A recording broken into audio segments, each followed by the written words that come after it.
Olá, tudo bem? Eu estou aqui na antiga cidade de Pérgamo para falar para você sobre o maior inimigo da esperança. E estou aqui bem perto desse templo dedicado a Zeus, um deus pagão. Aqui acontecia muitas coisas impressionantes. Uma delas, eles usavam uma serpente viva como parte do culto pagão. Pérgamo representa o período dos compromissos, o período em que eles uniram cristianismo com paganismo. Foi a fase em que a verdade foi jogada por terra, onde os homens usados pelo inimigo mudaram a verdade de Deus em mentira. Para você ter uma ideia, Pérgamo representa uma fase em que o inimigo entra para valer no seio do cristianismo. O que ele não conseguiu em Éfeso, nem em Esmirna, ele passa a conseguir em Pérgamo. Imagina quanta coisa importante tem nessa carta que Jesus manda a Pérgamo. Um dos versículos, ele diz o seguinte: eu sei onde você habita, que é onde está o trono de Satanás. E tem muito mais sobre Pérgamo.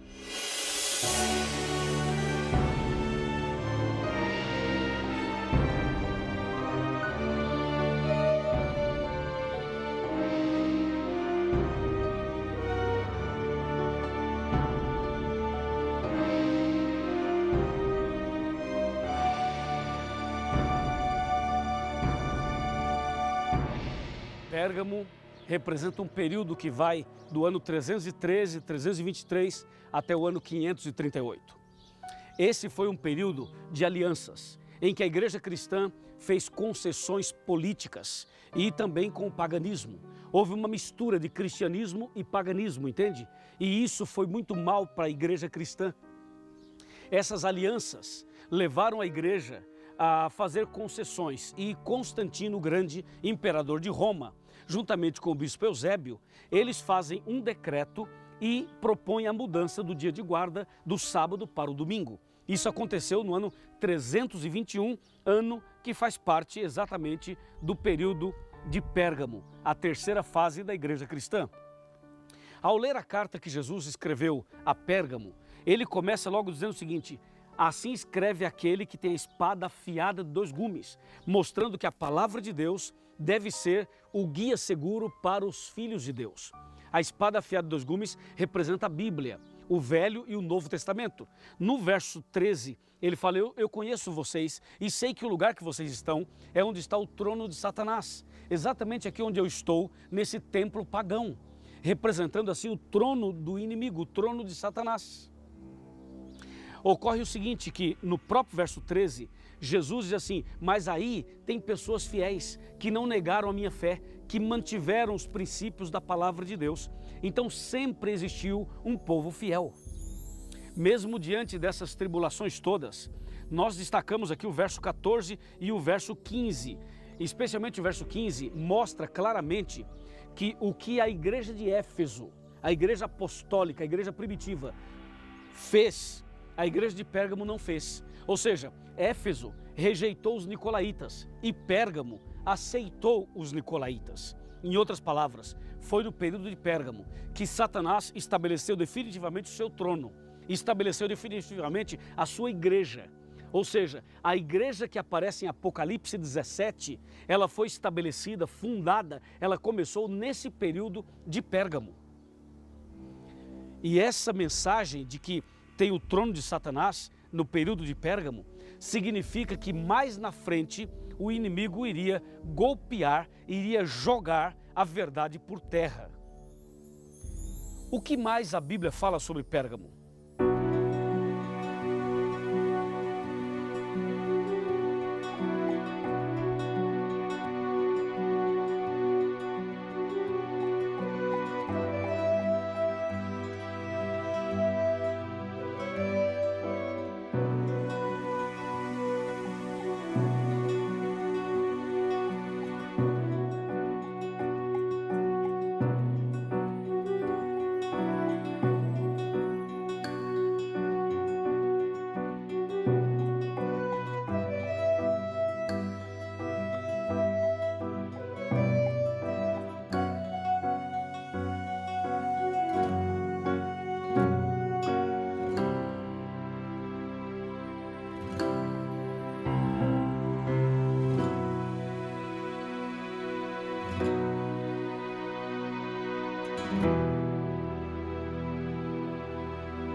livro de Atos, no capítulo 20, versos 29 e 30, diz assim: Eu sei que depois da minha partida, entre vós penetrarão lobos vorazes que não pouparão o rebanho, e que dentre vós mesmos se levantarão homens falando coisas pervertidas para arrastar os discípulos atrás deles. Foi exatamente isso que aconteceu no período de Pérgamo, de 313, 323 a 538. Essa fase em que a igreja cristã se mistura, se une com o paganismo. Mas lembre-se que em todo esse período, Deus sempre teve um povo fiel. Deus sempre manteve a sua igreja fiel. Mas também, enquanto havia um grupo de pessoas que conseguiam manter os princípios da Bíblia, havia, por outro lado, um grupo de pessoas usadas pelo inimigo, que a Bíblia chama de lobos vorazes, que não poupariam o rebanho. E você sabe, Pérgamo representa exatamente essa fase, em que eles começam a mexer na santa lei de Deus, em que começam a trabalhar de forma maligna para mudar a verdade de Deus em mentira, como profetizou Daniel no capítulo 8.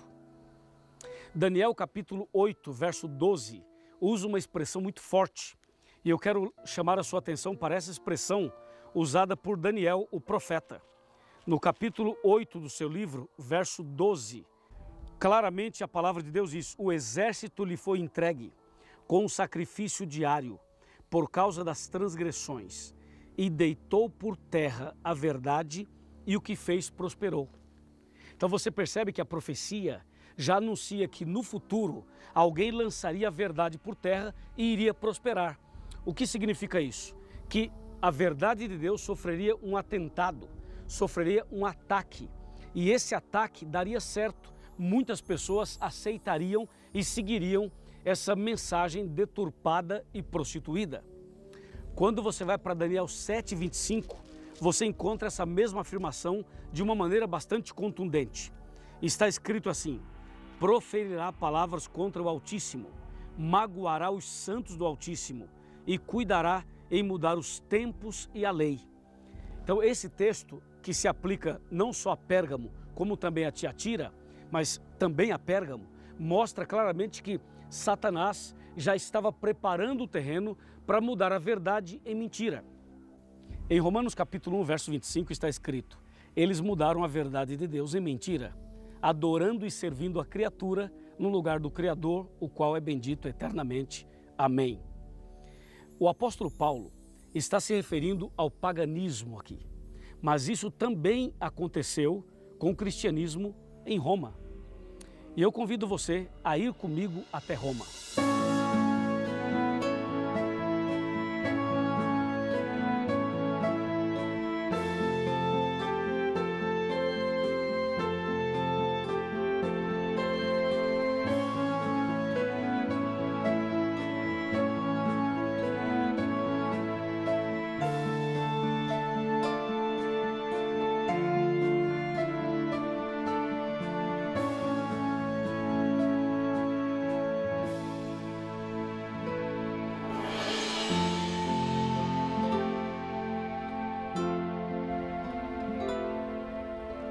Aqui no livro de Apocalipse, no capítulo 2, versículo 13, está escrito: conheço o lugar em que habitas, onde está o trono de Satanás, e que conservas o meu nome, e não negaste a minha fé, ainda nos dias de Antipas, minha testemunha, meu fiel, o qual foi morto entre vós, onde Satanás habita. Esse verso revela claramente que o período de Pérgamo foi o período em que o maior inimigo da esperança entrou em ação. Durante o período anterior, o período de Esmirna, Satanás tentou destruir a igreja, tentou perseguir os cristãos e perseguiu realmente os cristãos. Mas, na verdade, os cristãos permaneceram fiéis. Agora, em Pérgamo, Satanás muda um pouco a sua estratégia e propõe alianças, propõe compromissos. E foi justamente isso que aconteceu. Satanás usou uma estratégia, levando inclusive o imperador de Roma a uma pseudo-conversão. Constantino se apresentou como um cristão e agora fez uma união entre religião e política, entre a igreja e o Estado. E essa união possibilitou com que eles armassem alguma coisa que mais tarde se transformaria na maior perseguição da história. Ou seja, essa união entre igreja e Estado fez com que no ano 321 eles então decretassem o que seria, vamos botar entre aspas, uma lei dominical. Na verdade, foi um decreto mudando o dia de guarda do sábado para o domingo. O período de Pérgamo é o período em que a igreja romana começa a se organizar, em que os romanos começam agora a trabalhar de uma maneira religiosa, intencional, justamente com o propósito de dominar, de estabelecer as suas bases. Quando você vai para Apocalipse 17, você vê uma mulher, uma meretriz, que está sentada sobre a besta e que está adornada de ouros, pedras preciosas e pérolas. Essa mulher é símbolo da igreja romana. Então tudo isso está ligado com o período de Pérgamo. E o maior inimigo da esperança começa de uma maneira muito sutil a trabalhar para que as pessoas não percebessem que o mal estava entrando e penetrando no seio do cristianismo. E quando nós chegamos ao ano ali de 380, 381, então o movimento da igreja romana já é mais forte, entendeu? Bem mais forte. E termina esse período justamente quando o bispo de Roma assume o poder, assume o controle e finalmente dá início à supremacia papal. Aquilo que a gente chamaria depois do que é conhecido nas escolas, em todos os lugares, de Santa Inquisição. Que aqui entre nós, né, de santa só tinha o nome, porque foi uma chacina. Aqui nesse lugar onde você está vendo, o Coliseu, foi um dos lugares mais terríveis onde os cristãos eram destruídos. No próximo estudo, eu vou falar um pouquinho mais sobre o que aconteceu aqui no Coliseu. Prepare o seu coração, porque nós estamos aqui em Roma tratando de um assunto que começou lá na cidade de Pérgamo e passou por aqui, ou seja, os acontecimentos, as pressões e perseguições passaram por aqui. O maior inimigo da esperança armou uma grande cilada para destruir os cristãos, mas Deus é mais forte e a verdade prevaleceu e os cristãos foram fiéis e a mensagem foi preservada até os dias de hoje. Se eles tinham o maior inimigo da esperança, nós temos a grande esperança em nosso coração.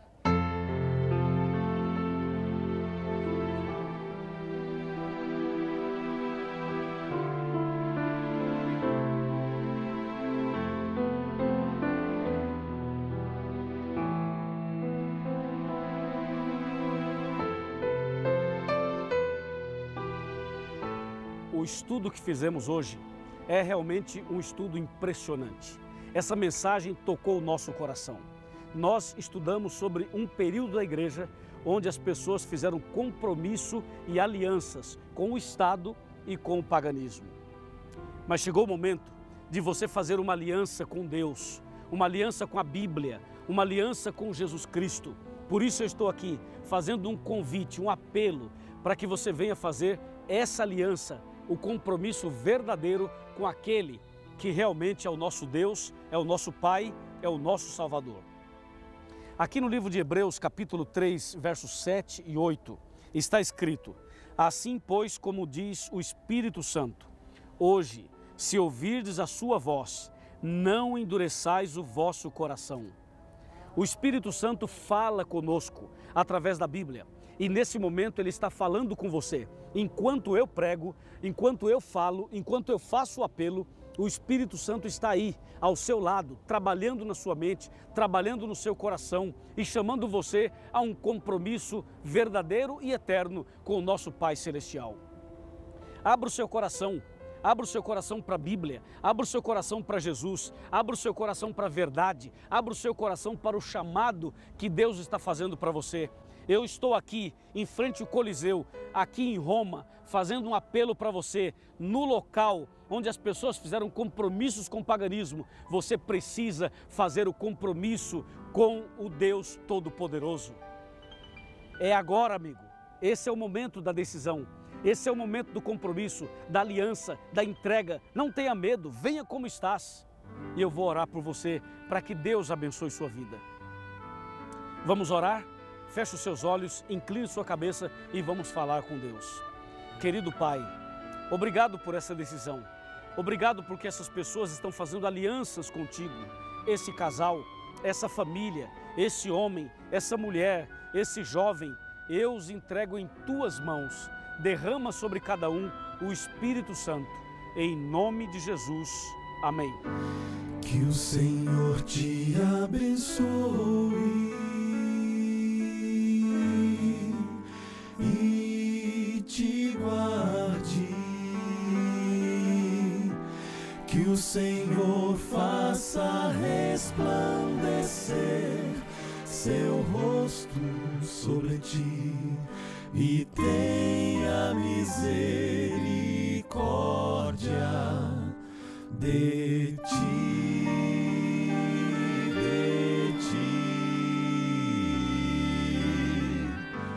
Que o Senhor sobre ti levante o seu rosto e te dê